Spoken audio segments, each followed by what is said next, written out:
చాలామంది పెద్దవాళ్ళు మన సీనియర్ సిటిజన్స్ అందరూ కూడా ఎందుకు అలా మాట్లాడతారు అంటే నెక్స్ట్ జనరేషన్కి వాళ్ళ సంస్కృతిని క్యారీ ఫార్వర్డ్ చేసి వెళ్తున్నారు. వేసుకుంటారా వేసుకోరా మీ ఇష్టం అమ్మ, నేనెవరిని చెప్పటానికి. అలా పోయినప్పుడు ఆ పిల్ల ఇబ్బంది పడితే అది చూసి తట్టుకోలేక మాట్లాడానే తప్ప ఎవరే బట్టలు వేసుకుంటే నాకేంటండి. పోనీ మీరు ఎవరన్నా ఆ పిల్లకి అండగా నిలబడ్డారమ్మా? ఒక్కళ్ళన్నా నిలబడ్డారండి? ఇది తప్పు, ఇంతమంది ఒక ఆడపిల్ల మీద దాడి చేయటం అని మాట్లాడారా? ఆ బిడ్డ కోసమే నేను మాట్లాడాను. రేపొద్దున మన తెలుగు యాంకర్లు కానీ మన ఆర్టిస్టులు కానీ చక్కగా బట్టలు వేసుకొని వస్తారు. మన సుమ గారు కానీ, ఝాన్సీ గారు కానీ, ఉదయభాను గారు కానీ, పిల్లలు కానీ, కొత్త పిల్లలు కొంచెం యంగ్ బ్యాచ్లో కొంచెం అందంగా గ్లామర్గా కనపడాలని వేసుకుంటుంటారు. దానికి నెటిజన్స్ నుంచి వచ్చే సజెషన్స్ తోటి వాళ్ళు మార్చుకుంటారు. ఆ అమ్మాయి బయట నుంచి వచ్చిన అమ్మాయి. మనకి రెస్పాన్సిబిలిటీస్ కూడా ఉంటాయి కదా. నేనెవరిని హక్కుల్ని హరించడానికి? నేను ఎవరిని అనలేదే పలానా వాళ్ళ పేరు పెట్టి. బలైంది ఎవరు? ఇప్పుడు ప్రజల చేతిలో బలైంది ఎవరు?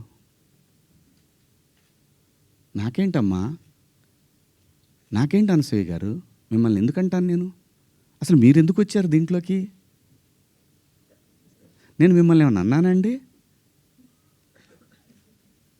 నేను అన్నాను అమ్మా, బయట నుంచి వచ్చిన హీరోయిన్లు కానీ మన హీరోయిన్లు, ఎగ్జాక్ట్ వర్డ్స్, హీరోయిన్లు కాస్త ఫంక్షన్లకు వెళ్ళేటప్పుడు కొంచెం మంచి బట్టలు వేసుకొని వెళ్ళడము, మనకి ఎందుకు ఈ దరిద్రం బయట, వాళ్ళందరూ ఎగబడతారు. నిన్న మనం అక్కడ చూసాం కదా.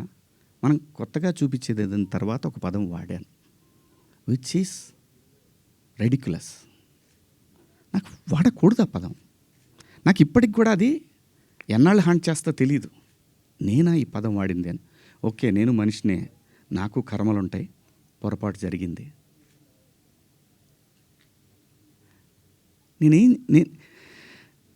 నా బాధ అంతా ఏంటంటే నా వైఫ్ నా పిల్లలతోటి కరెక్ట్గా మాట్లాడలేకపోతున్నాను నేను. అది నా మిస్. వాళ్ళు నన్ను కన్సోల్ చేస్తున్నారు, వెళ్ళండి అని అంటున్నారు.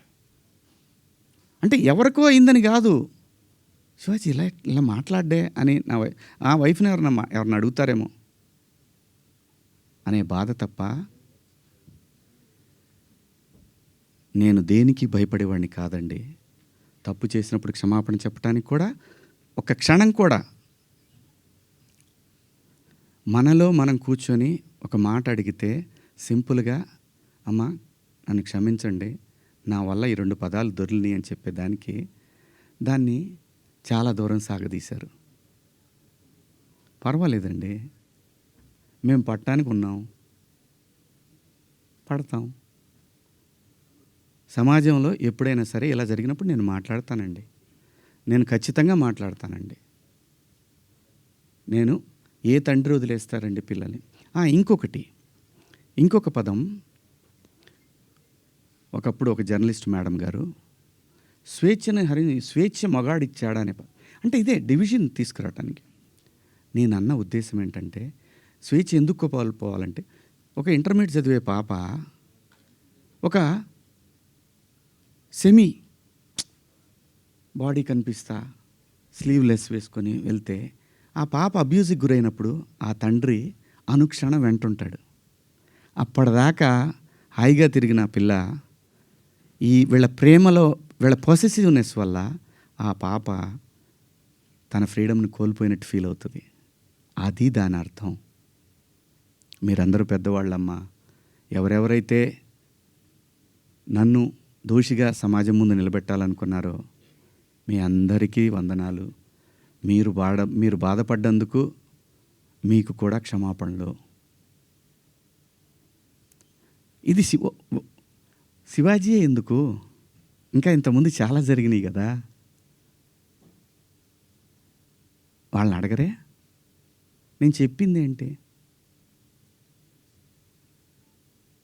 మనకెందుకమ్మా?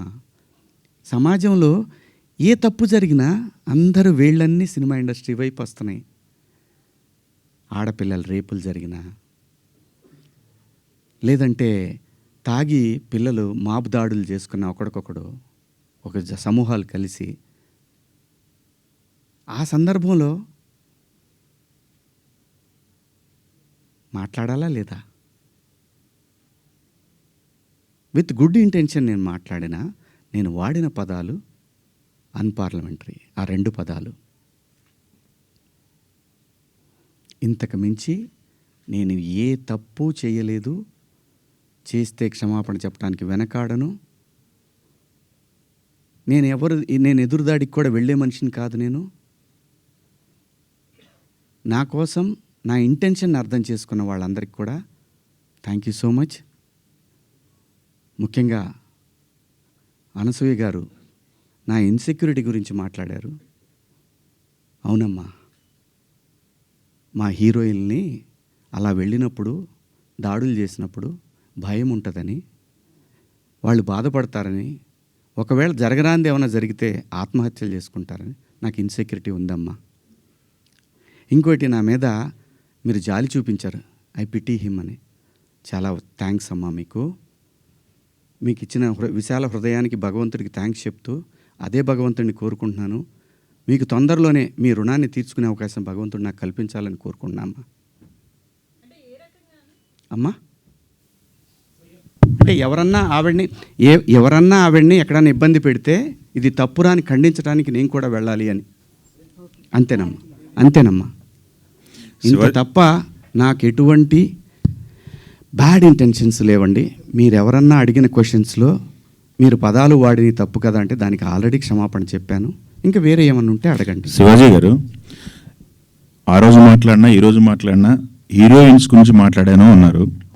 హీరోయిన్స్ ఎక్కడైనా రెస్పాండ్ అయ్యారా? మీతో ఎవరన్నా మాట్లాడారా? ఇండస్ట్రీ నుంచి సుప్రియ గారు తప్ప మిగతా వాళ్ళు ఎవరన్నా మాట్లాడారా మీతో ఇప్పటి వరకు? ఎవరు మాట్లాడలేదండి. విష్ణుబాబు మాట్లాడాడు నాతోటి.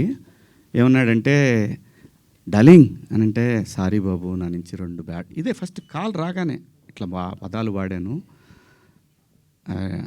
లిటరల్గా నాకు అపాలజీస్ చెప్పాలనుంది అన్న. సూపర్, ఇంకేంటి, ఒక మెయిల్ పంపించేసేయండి, వాళ్ళు ఆల్రెడీ పెట్టినట్టున్నారు. పంపించేశాను. ఆ తర్వాత చాలామంది హీరోలు ఫోన్ చేశారు, చాలామంది ఆర్టిస్టులు ఫోన్ చేశారు, చాలామంది ఎమ్మెల్యేలు ఫోన్ చేశారు. ఆడపిల్లని కాపాడుకోవాలనే ఉద్దేశం తప్ప ఆడపిల్లని బంధించి, ఆడపిల్ల స్వేచ్ఛను హరించి, ఆడపిల్లల్ని ఆట వస్తువులాగా చూడాలనుకునే సంస్కారం ఈ జనరేషన్లో కూడా ఎవరికీ లేదు. కుసంస్కారం ఎవరికీ లేదు. ప్రతి తల్లి, నా ఇంట్లో తల్లి ఉంది, మీ ఇంట్లో తల్లి ఉంది, మనకు పెళ్ళిళ్ళైతే భార్యలు ఉంటారు, మనకు బిడ్డలు పుడితే ఆడపిల్లలు ఉంటారు.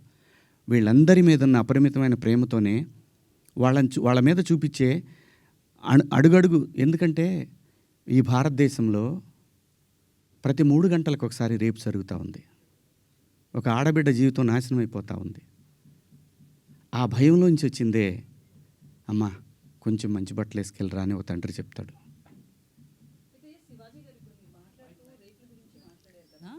సో ఆ చిన్న చిన్న పిల్లలు కావచ్చు, నెలలు సంవత్సరాల పిల్లలు కావచ్చు, వాళ్ళ దగ్గర ఎట్లాంటి ఎక్స్పోజింగ్ ఉండదు. పెద్దవాళ్ళు చీరలు కట్టుకున్న వాళ్ళు కావచ్చు, డ్రెస్సెస్ వేసుకున్న వాళ్ళు కావచ్చు, చుడీదార్స్, డ్రెస్తో సంబంధం లేకుండా రేప్స్ అనేవి జరుగుతున్నాయి కదా. ఓన్లీ డ్రెస్సే అని ఎలా చెప్తాం మనం? నేను జాగ్రత్త తీసుకుంటున్నా అమ్మా, డ్రెస్ గురించి చెప్పట్లేదమ్మా. జాగ్రత్త తీసుకుందాము, మనం కొంచెం జాగ్రత్తగా ఉంటే పోద్ది కదా. ఈ వితండవాదం చేసుకునే కన్నా కొంచెం జాగ్రత్త పడదాము. రేపు పొద్దున ఒక ఆడపిల్లకి ఆ అమ్మాయి తప్పు లేకపోయినా ఇష్టం వచ్చినట్టు, ఇవాళ ఆడపిల్లలకు పెళ్ళిళ్ళు కావాలంటే ఇన్స్టా ఐడీలు అడుగుతున్నారు, ఫేస్బుక్ ఐడీలు అడుగుతున్నారు. మగాడికి కావాలన్నా అదే ఉంది. అసలు జెండర్ ఆ డిఫరెన్స్ తీసుకొస్తుంది ఎవరమ్మా? ఆడపిల్ల అమ్మ ఆకాశంలో ఉంది, కొంతమంది నీచుల కింద ఎక్కడో ఉన్నారు. వాళ్ళతో ఈక్వల్ అవ్వాలనుకోవటం ఏంటమ్మా? అమ్మ 80 ఏళ్ళు వచ్చినా సరే, అమ్మ ఏదో పని చేసుకుంటా అట్లా షాట్లో బియ్యం పోసుకొని అప్పుడే నేను లోపలికి వచ్చినప్పుడు అమ్మ బయట కొంచెం పక్క పోతే అమ్మకి 80 ఏళ్ళు, ఆయన అమ్మ అని కప్పుతాడు బిడ్డ. ఈ భూమి మీద ఏ మగాడు కూడా ఆడదాన్ని విలాస వస్తువుగా చూడరమ్మా. ఇంట్లో, సొంత ఇంట్లో నేను జాగ్రత్త పడమంటున్నానే తప్ప నేను ఎవరిని కించపరచలేదమ్మా. నేను వాడిన పదాలు తప్పు, ఆ 2 పదాలు. నేను ఇచ్చిన స్టేట్మెంట్కి స్టిల్ నేను నిలబడి ఉన్నాను. నేనేమీ వెనక్కిపోను. ఇంతేనమ్మా నేను చెప్పాలనుకున్నది ఇదండి. ఒక్కొక్కళ్ళు ఏదైనా అడిగితే ఒక్కొక్కళ్ళు మాట్లాడు. నాకు నిద్ర లేదు, 36 గంటల నుంచి నేను నిద్రపోలేదు. పెట్టం లేదు సార్. శివాజీ గారు. సార్, అయితే సార్ ఒక సుబ్బారావు గారు. క్వశ్చన్. సార్ మీరు వీడియో ఆ రాత్రే చేశానని చెప్తున్నారు కదా సార్. వాళ్ళు మీరు చూపించానమ్మా. అదే సార్ చూపించారు, ప్రూఫ్స్ ఉన్నాయి, నేను ఆ టైంకి లేను. అయితే ఆ రాత్రే మీరు రిగ్రెట్ ఫీల్ అయినప్పుడు ఫ్యామిలీ మెంబర్స్ నుంచి కావచ్చు, వాళ్ళతో మీరు మాట్లాడారు కదా, అంటే ఒక పిఆర్ చెప్తే ఒక ఆర్టిస్ట్ వినడం అనేది ఎంతవరకు కరెక్ట్? రిగ్రెట్ అనేది మీరు ఫీల్ అయ్యారు, ఆ రాత్రికే రిలీజ్ చేసి ఉంటే ఇంత డ్యామేజ్ జరగదు కదా. పిఆర్ని అడగడం ఏంటంటే? నేను పిఆర్ని అడగలేదమ్మా. నాకు మీరు ప్రసాద్కి పంపించడం కావచ్చు. ప్రసాద్కి నేను పంపించాను తప్ప అతను వద్దు కావాలి అనలా. నేను పంపించి ప్రసాదు నేను చెప్తానుండు, నేను చెప్పినప్పుడు పంపించేద్దు కానీ అని చెప్పా. నా ఫ్రెండ్స్తో డిస్కస్ చేశా. ఏముంది నువ్వేం మాట్లాడావన్నారు. ఇంకా కాదు నేను 2 తప్పుడు మాటలు మాట్లాడాను. సరే చూద్దాం, పొద్దున్నే ఒకవేళ అయిపోయిందని అనవసరంగా కెలుక్కోవటం ఎందుకు అని అన్నారు. కానీ నాకేంటంటే అది కొడతానే ఉంది. నేను పడుకోలేదు. నేను ఇందులో మా ప్రసాద్ తప్పు ఉందనో ఇంకోళ్ళ తప్పు ఉందనో